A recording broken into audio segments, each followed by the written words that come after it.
Els, ik ben 26 jaar, ik ben zangeres in de Goed Bed en Bart en ik ben ook jurylid bij Steenworp op dit moment. Oké, en waar letten jullie op als jury?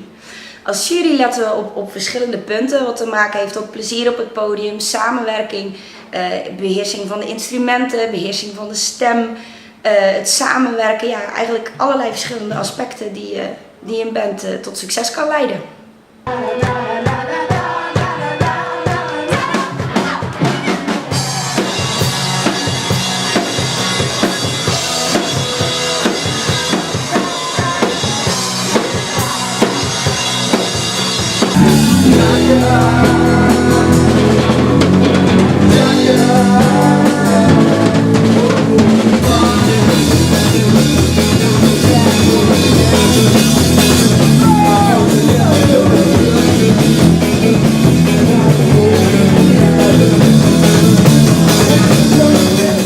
Ik ben Gerwin en ik ben de drummer van The Fictionals. Ik ben Kelly, ik ben de zangeres van The Fictionals. Ik ben Casper, ik speel gitaar bij The Fictionals.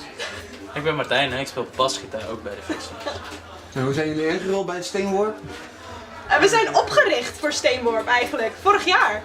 Vorig jaar deden we voor de eerste keer mee en toen zat zij oorspronkelijk in een ander bandje.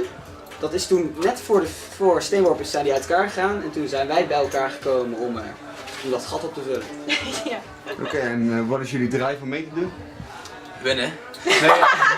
Nee, als je in de finale komt van Steenworp, dan kan je een hoop dingen winnen, zoals studiotijd en Studiotijd. ja, vooral de studiotijd en optredens bij andere festivals en sowieso naamsbekendheid. Ik vind dat eigenlijk wel grotendeels bijzaak. Het is gewoon echt heel vet. Het publiek van Steenworp is altijd echt heel leuk. Ja, en de zoals vanavond. juryleden en de organisatoren van Steenworp zijn echt heel erg cool.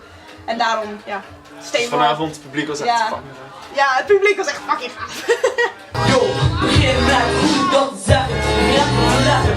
Podcast, respect hebben. Je moet even letten. Laat je niet beletten. Wij kunnen onze gedachten op papier zetten. Mensen komen naar buiten. Laat je dat niet meer laten uiten. Begin met respect voor elkaar. Dan hoef je niet meer bezig worden waar. Altijd lekker klaar. Gelukkig in plaats van naar. Ik ben Manouk en ik kom uit Biervliet en ik ben 21 jaar. En hoe ben je erin gerold bij Steenworp?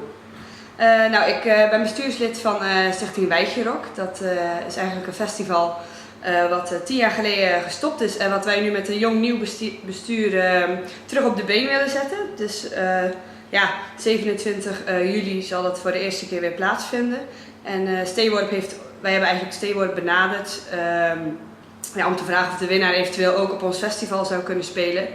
En ja, op die manier zijn wij ook gevraagd om mee te helpen jureren. Dus vandaar dat ik vandaag in de jury zit.